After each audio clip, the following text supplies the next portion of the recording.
Hi guys, how are you? I hope you're all okay. Here we have, as you can see, a brand new, although the plastic itself is not new, release of this beautiful Tonka, or should we say tornado. It's in 1/48 scale, and it's the F.3 ADV version. I've actually got this kit, but the Revell version. The Revell, it's actually this is Revell plastic that's in this box. The Revell kit, I believe, is, let me just have a look in the stash. It's the F.3 ADV, of course, and that is kit number 03925. That's 03925. And that was released back in 2017, and of course that was a reboxing of well, it was actually a reboxing of a tester's kit that they released in 2016, and that was actually reboxings of Revell and Atelieri kits. So this is the reboxing of the Revell kit that I've just mentioned, kit number 03925. This is kit number 11126. That's treble 126. And as I say, it's in 1/48 scale and it's limited edition. Now, the only reason I've got this is because I'm British, and it's obviously one of our iconic aircrafts, and modern, of course, which I love my modern era armour and wingy things aircraft. It's the kit is actually called Goodbye Tornado, which is nice, and I believe it comes with 5 different call-outs that you can do. This is quite nice call out, however it's the 1916 to 2006 Royal Air Force, I think, special, what do you call it, anniversary kit call out, that one was. So it's Eduard, and of course Eduards, with this you get quite a few little goodies with it because it's a limited edition kit. So we'll have a look in the box in a bit and we'll see what we get. It's quite a good size, as you can see. I know the light's flashing off, which I'm sorry about, so if I turn that one off you can see that bit of kit there, and let me just turn this one off, and then I've only got the lights on in the background because it's a really dull wet day outside. So let's put the lights back on. So yeah, so this is the box art. Not bad. It's quite a big box, like I say, and it's packed full of plastic, which is nice. I bought this from emodels.co.uk, and I got it today. It came in literally as I walked through the door. It came in this morning. They've got on their homepage that it retails at £41.70. I actually picked it up for £37.53. Of course, if you shop around, you're going to find it a bit cheaper. In Poland, I'm looking online now. In Germany, you can get it for £29.64, but you've got shipping on top of that. Japan, it's anything from £39, yeah, around about £39. America, it says here it's retailing at $43.14, is that right? So yeah, it differs all over the place, but I'm sort of concentrated on the UK, as obviously I live there, and I apologise for other people that aren't. So it's not a bad price for all the different bits that you get. The actual Revell kit, if you were to buy the Revell kit, is you can get it from about I have seen it as cheap as £14 brand new. I think that's at Jadlam, which they have an eBay page as well. However, you've got a lot of goodies in this, and if you were to add all the prices up of the goodies, and you were to buy the Revell kit, you're probably looking at about £60 to £65 I've totaled it up as, and they are the cheapest sort of Eduard photo etch sets I've found, and the sort of half decent resin bits that you get in here. So it is a good price, and you do get a lot for your money. So let's have a look at what we get, eh? Let's have a look at the box first. So as you see, it's nice box art. Here are your call outs. Let's have a look at them. Let's just go. Can you zoom out a bit, Steve? Let's just try. Probably not. Oh no, that's in. So there's all your different call outs. Pardon me, I keep burping. Is that any better? There you go. So you get, let's have a look. Let's have a look at your call outs. So you get this one, which isn't too bad. It's a Zulu Echo 339, and it's number 5-6 Squadron from RAF Station Coningsby, Great Britain, 2000. Then you get Zulu Echo 758, and that's Dara from the Prince Sultan Air Base, yeah, Saudi Arabia, Spring 2003. Then you get Zulu Golf 757, number 43 Squadron, RAF Luchars, Great Britain, 2006. And then you've got the one above that, which I do quite like. It's Zulu Echo 785, Operational Evaluation Unit, RAF Station, Waddington, Great Britain, 2003. Then it's Zulu Golf 753, number 111 Squadron, RAF Station, Luchars, Great Britain, 2007. And I do quite like that version as well, actually. It reminds me of, what's it with the tornadoes you get? Oh, I can never remember the thing. Right, so let's zoom back out again. Excuse the camera wobbling a bit, because I've got it stationed onto my lights at the minute, so, because I've got no decent stands that go over. So that's that end of the box, and you can see the box number. Then on this side you get what you get in the kit, which is Revell plastic parts, which we've said. Where's my pointy stick? Eduard photo etched accessories and painting masks, Eduard brassing seats and wheels, cartograph printed decals for 5 marking options. And then it's got a little bit here which says our sincere thanks to Andy Robinson and Squadron Prints for assistance on this project. Then it says Squadron Prints, www.squadronprints.com. And you got one of them bloody, I don't know what they are, but I know what they do. You know, you put them into your computer or posh phone, and the what's it, don't they? Whatever, you know, they tell you, show you the kit, whatever. So right, so let's have a look what you get in the box. I hate Eduard boxes, remind me of Dragon boxes sometimes to get undone. So there's your plastic, that's what you get in your plastic.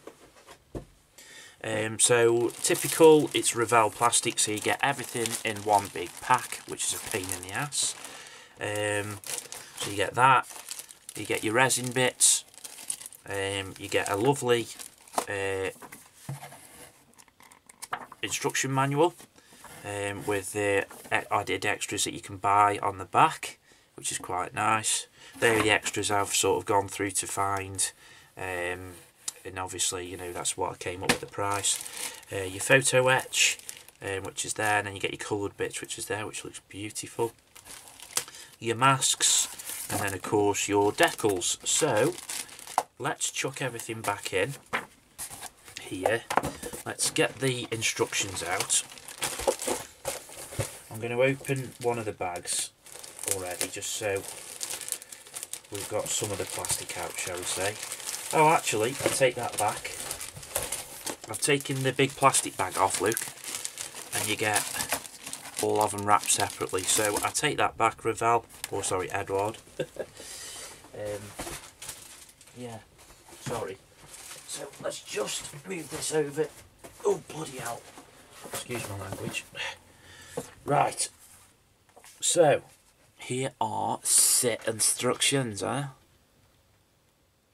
Let's zoom in a bit. Right, so, lovely little sort of shiny booklet. It's quite thick, as you can see, for an instruction manual, which is nice. So let's have a look. So of course, as Eduard go, you start off with your what all the instruction signs means and everything.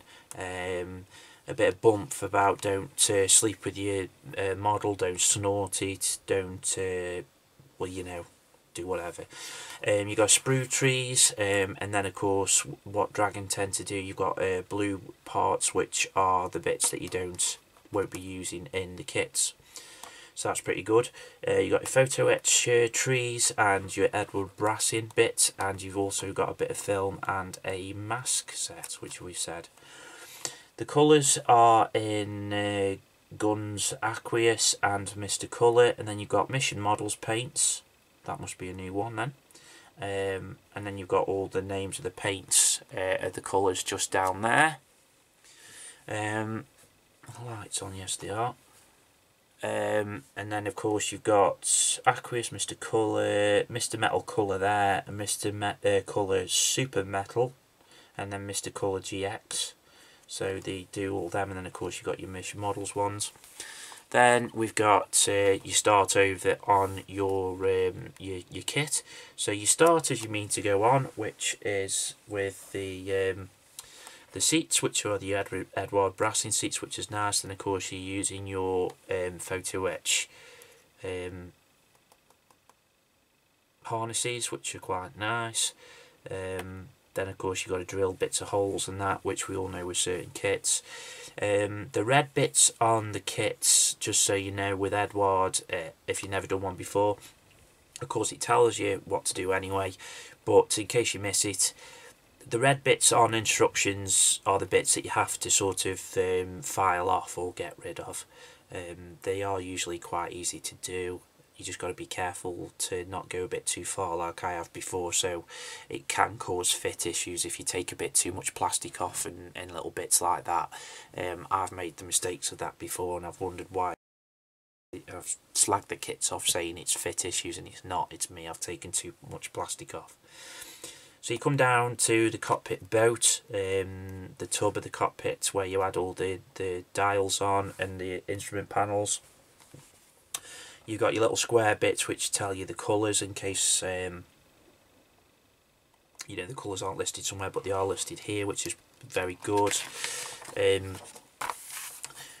Again, you come over to your cockpit again. You're still doing your bits of your cockpit, adding bits of resin in and various other things, and then of course doing your photo etch. Then you're coming on to the bits of the insides where all the vents are and the fan, you know, the vent blades and that. You have to excuse me, guys, because I'm not really a wingy aircraft type model. I'm not 100% up on aircraft. My forte is really armour still. I am learning though. I really am. I'm trying as well, but there you go.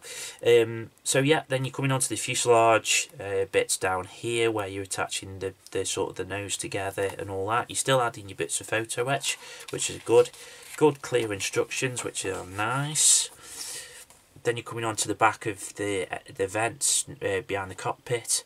Then you come on to the wings. You're start with the wings, which is giving you the option of having the flaps up or flaps down. And of course the Tornado is very much like the Tomcat, where it's got the wings that move. In here then you come on to the wings again, where you're adding all the different types of nuts and bolts that, you know, make it move, and the wings and that, which look lovely. The barriers and that, the sort of joints that you're connecting still here. It gives you a bit of a map down here. It gives you a sort of call out a picture of the Tornado, which it tells you how you need to have the insides of the wings cut and shaped and sanded and whatever, to have the wings either tucked in or tucked, you know, out fully. Then you're still onto the wings bits here. Then you add the fuselages together. You're starting to build the fuselages together, which are quite nice. More vents going in. Then you come on to page 8, where you're adding the back of the engines, which look very nice. It's instructions that it wants you to do, and are sort of important, are in bright red in capital letters, which even I don't think I'd miss. Then you're still on your engines. Your engines are actually separate, which are quite nice. So of course you can decorate them, you can paint them, you can weather them and all that type of thing. And then you come on to page 9 at the top, where you add them into the built fuselage, which is a nice touch, which I do like with a lot of these modern kits. Then you come on to your tail fins, and you're adding in that. You're building your tail fins. Again, you've got to remove parts. And then there's this weird bunny when it comes on to the nose cone. It's like a bunny, and it says, "Don't forget to add the nose weight balance." So it's a bit of a tail sitter. So it's good that it tells you and shows you, which is very nice. So that's a good sign. Can you actually see that, or is it being a pain in the ass with the light? That might be a bit better, yeah. Is that any better, guys? Try that anyway. So yeah, you're adding the tail still together, so there's quite a few bits to add to the tail fin. Then we come on to page 10, where we are adding, let's move it over here, oh buggery, let's keep it there. It's still the tail fin. You're adding the lights, and sort of a mini sort of horizontal stabilizer thing here on the upper tail. Then you add in the horizontal stabilizers, the back wings, I like to call them, as easy. Photo etch being added to the very back of the tail fin. Then you come on to what look like, I don't know what they are, slats up or down. Okay, so they like the hinges for your slats, so you can have them up or down, which is a nice touch. And again, you're building your slats. Then you got your flaps down option or your flaps up option. You got your left to right wing, and then so you got two options again for your wings, which is quite nice. And again, you're coming to all more sort of then you've got your air brake, which is sort of can have it up or down. Then of course more bits to add to the back of your engines, which of course are the brakes, which are deflecting the exhaust blasts and all that type of thing. Again, you've got all that there still. Then you come on to your weapons, your weapons sort of brackets that they add the weapons to, the ordnance to. You've got photo etch to add to all that type of thing. Then you come on to your undercarriage, which looks quite nice. Yeah, very nice. It's telling you your Eduard brassing again, so you're adding your bits to it. Although, let's just have a look. I'm sure you can get some sort of the undercarriage hubs. I'm sure you can get some more detailed resin ones, I suppose, but they look really nice. I mean, we'll see in a minute on the plastic what it's like, but they look alright, I suppose. Then you're adding your undercarriage in, like you say, so that's sort of your middle page, which is page number 14 and 15. Then you're going back to the cockpit, you're adding the glass, and then some photo etch sort of radar fins, and then again these are sort of sensors and that, and screens to add into the cockpit again, which look really nice. Again, you're adding your photo etch. Then you've got your options for your open canopy or closed canopy, and again your closed canopy or your open canopy. Sorry guys, just have to pause you there. Hi guys, sorry about that. So yeah, you've got the options of closed canopy or open canopy. Then you've got your aerial bits on the side, which are bits of photo etch and a mixture of photo etch and plastic. Then you come onto your ordnance. You've got your fuel tanks, you've got your missiles, and your missiles again, and more fuel tanks and bombs. And then you come on to your masking part. So you've got your map of your masks, and then which bits on the masks go on to which bits of the kits. and you have to apply liquid mask. While we're on this subject, liquid masking. Now, a lot of guys tend to opt for Maskol. Now, Maskol's very good, but I'm not sure if many of you are aware, but it can have a tendency to rot your canopies or your bits of plastic that you have it on. Now, you're okay for a day or so, or perhaps even 2 days, even 3 days perhaps, but don't leave it on for any longer than that, because it can start to rot the bits of plastic that you've spread on. So once I found that out a couple of years ago, I decided to change my liquid mask, and I decided to use this, which everybody keeps telling me is fantastic. It's Mr. Hobby's Mr. Masking Sol R. Now, I believe there's two. Now, this one is, it sort of dries as more of a, it's almost like a plastic film sort of over the plastic part that you're masking, or the metal part that you're masking. It's not sort of rubbery, so it's not too bad, and it is very good, and you can cut it very easily with a Stanley knife, which is very good, or your hobby blade, you know, your scalpel. So that's pretty good. They also do a Mr. Masking Sol, I think it's S. I'm not 100% sure on that, so you'll have to excuse me on that. But the S, it isn't quite as good, and it sort of dries like a rubbery type thing, and it can shrink very easily, whereas this doesn't. So my tip for the day, I mean, is from my own experience, is this Mr. Masking Sol R. It's great stuff.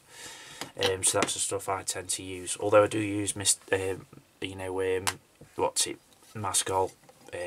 Humbrol stuff sometimes. Right, so there you go, and then we come on to the call-outs. So you've got the all-black one, which is the one that we've said.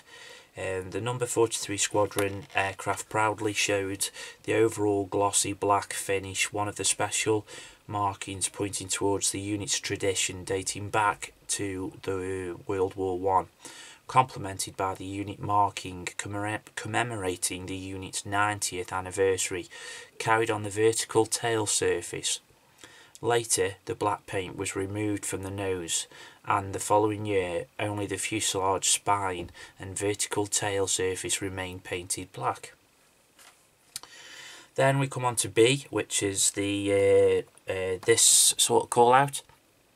It's number 56 Squadron, the unit with the rich history dating back to 1916, which equipment since 1976 was in the form of the Phantom's FGR Mark II, was disbanded on July the 1st, 1992. The name and tradition were adopted by number 229 OCU, the unit tasked with the Tornado's F.3 cruise transition training. In 2000, the aircraft Zulu Echo 339 camouflage was complemented by the attractive elements related to the unit's name, and in brackets Firebirds. In 2008, number 56 Squadron was disbanded, and its name and tradition were adopted by the Air Charlie 2-1 Sierra Romeo Oscar Echo uniform unit located at Warrington Air Base, performing the operational tests of the Sentry Alpha Echo Whiskey Mark I, Sentinel Romeo Mark I aircraft, and all Nimrod operational versions. Then you've got C, which is the all grey version, which I quite like. In the spring of 2003, the invasion of Iraq was launched under the code name Enduring Freedom. It was called Talik by the British ally. The British air power supporting the Allied troops from the Saudi Arabian bases deployed, besides Tornadoes GR4 and Harriers GR7, also Tornadoes F.3 from number 2543 and 111 Squadron RAF Tornadoes, carried the camouflage and the camouflage grey on the upper surfaces and the light aircraft grey on the lower surfaces. The ground personnel applied variety of the art on the aircraft noses.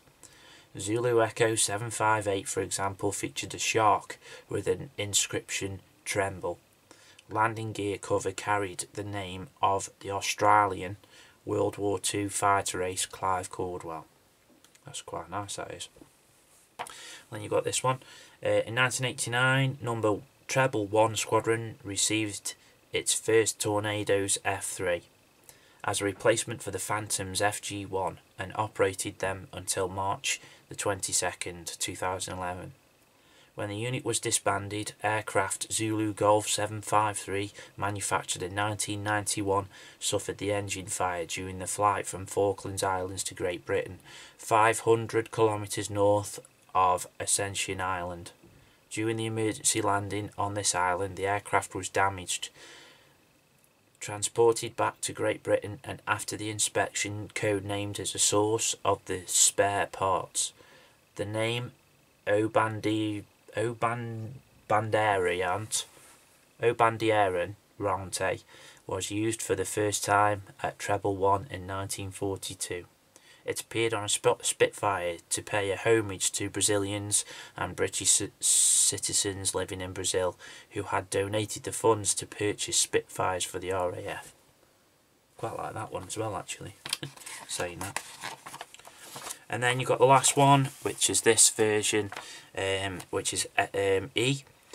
And since 1987, the performance evaluation and weapons and systems applications of the Tornado F.3 aircraft was conducted at OEU, located at Waddington Air Base.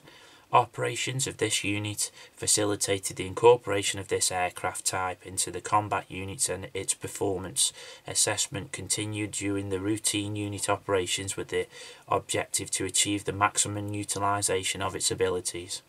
In 2003, decision was made to disband OEU, and in the following year, Zulu Echo 785 became a canvas for the attractive marking created on the occasion of OEU operations termination. Then of course you come up with your stenciling positions at the very end, which there is quite a few, thankfully not as many as on a Phantom. Then you've got the stenciling options underneath, positions underneath, and then of course on your ordnance, and then of course you've got that what I showed you at the back, pardon me, all the extras you can buy. Right, so now I've bored you with all that, let's get through to the plastic, shall we? So in this bag, let's start with this bag, we have, bloody hell, you've got 4 sprues in this bag. So let's zoom in a little bit, shall we?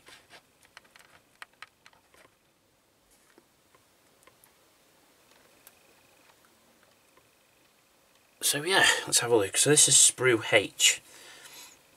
You can tell it's Revell plastic.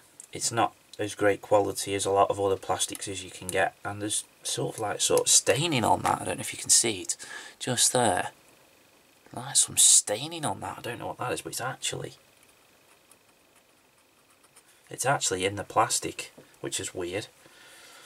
There's loads of ejector pin marks as well on the inside of the plastic, but again you're not going to see that, so that's not too bad. Then you've got Sprue I. Oops. Come on.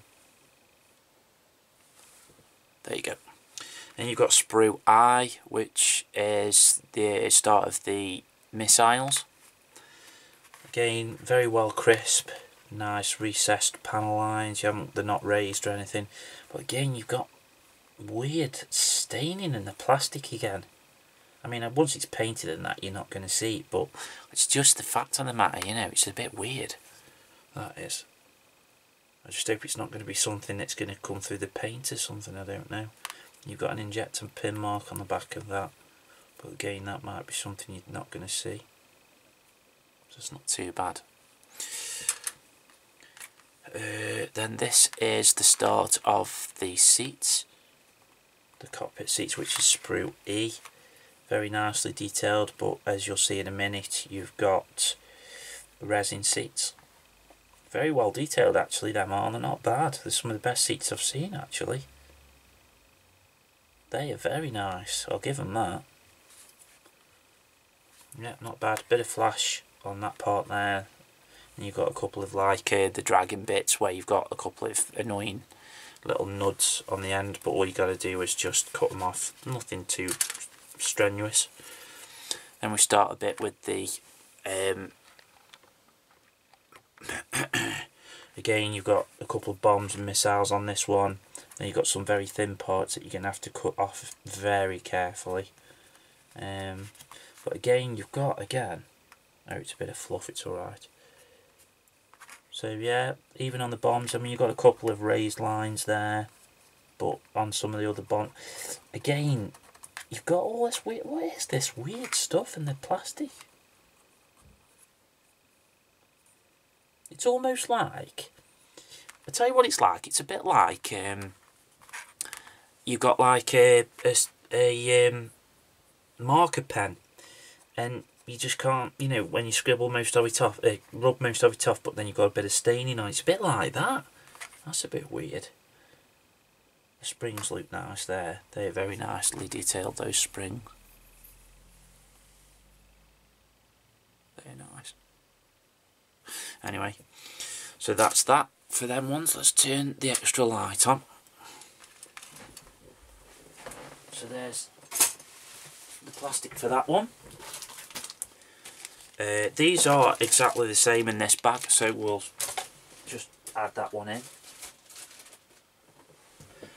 And then you've got one of your big bags, which you've got, let's just see if we can get it open. You can, which isn't bad again.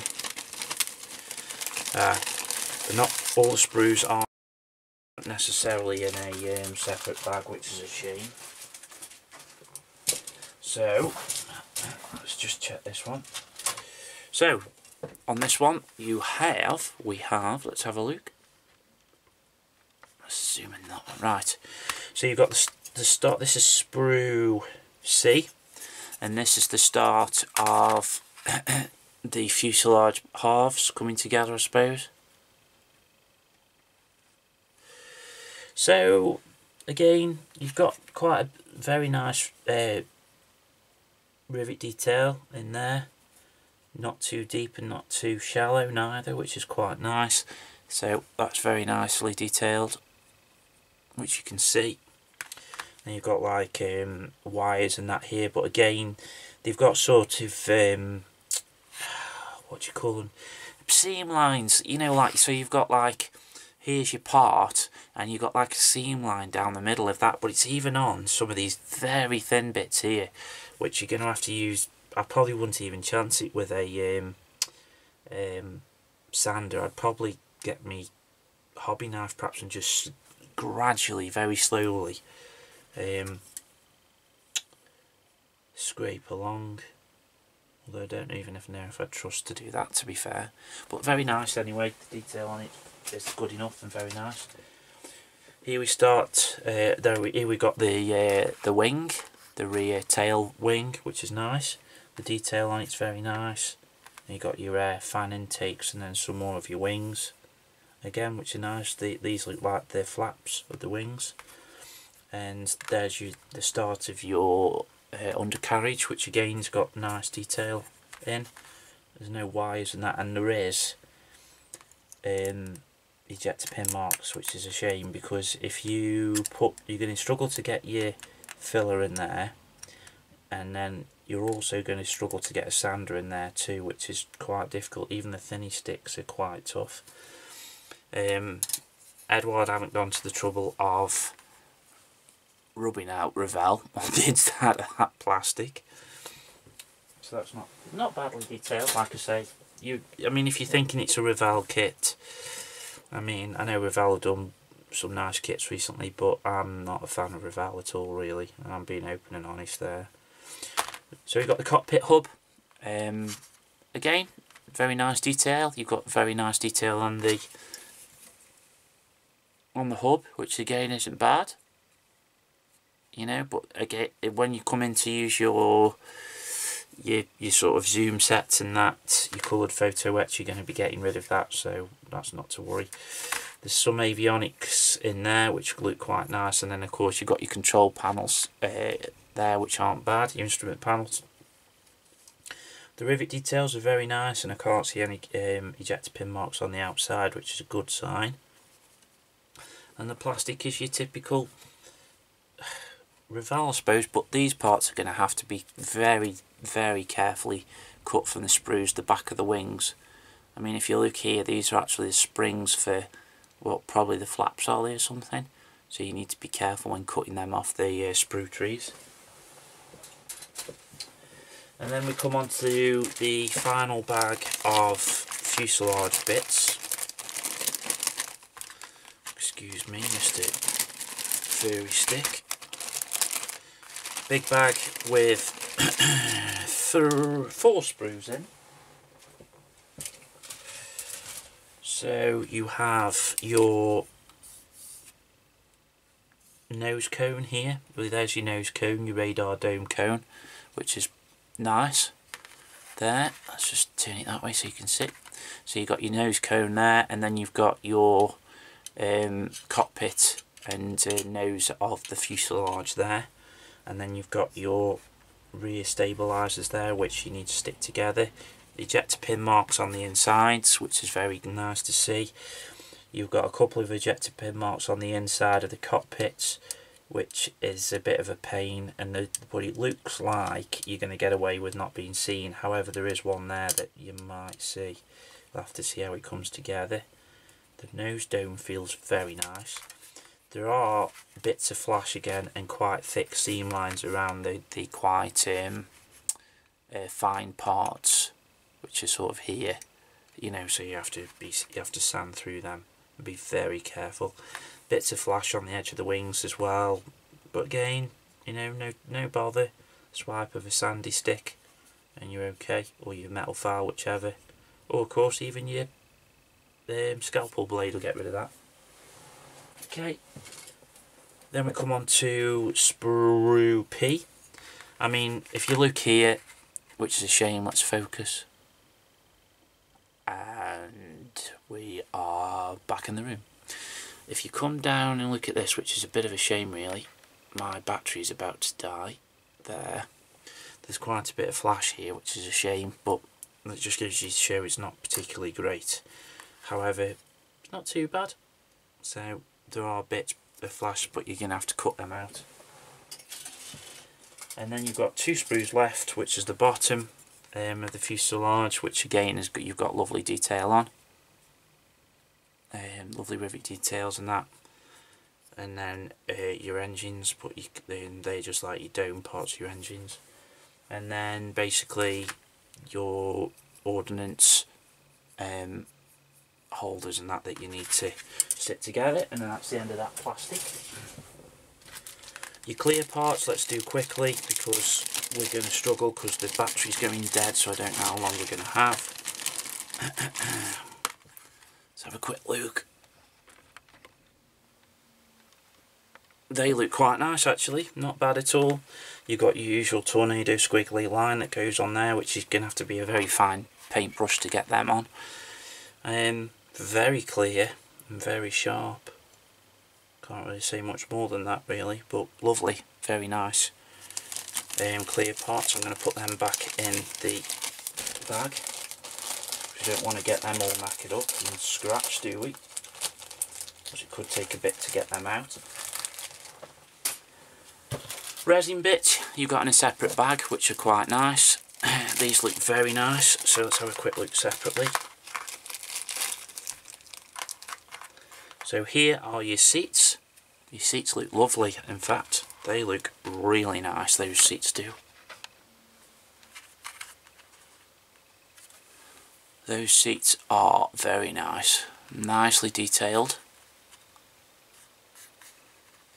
Very nicely detailed, those seats are. And your backs. Oh yeah, they're lovely. And of course you've got your emergency pull reels that you've got to add to them in that. But again, you know, you can cut them off nicely. Then there's some other, these is like your seat cushions that you need to add. to them, which are nice. And then your final bits of resin, which are your wheels. So let's add the wheels on while we're here. So you've got your main wheels, which are very nice. Nicely detailed. One side's got the hubs in, and they actually are weighted as well, which are nice to see. And then you've got your wheel hubs on that side. Ooh, which way am I going? There. Okay. Eduard brassing sign on. And then you've got your little wheels, which again are lovely detailed. They are really nicely detailed. Look at them. Okay, and that's the end of your resin.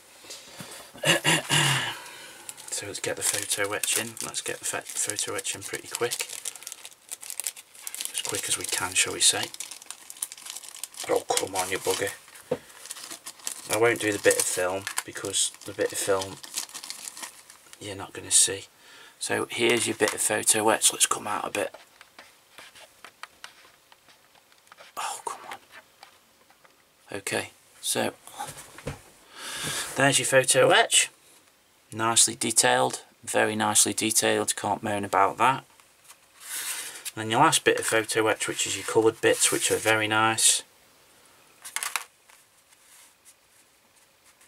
The control panels and that look beautifully detailed on that. Along with the, if you look at the,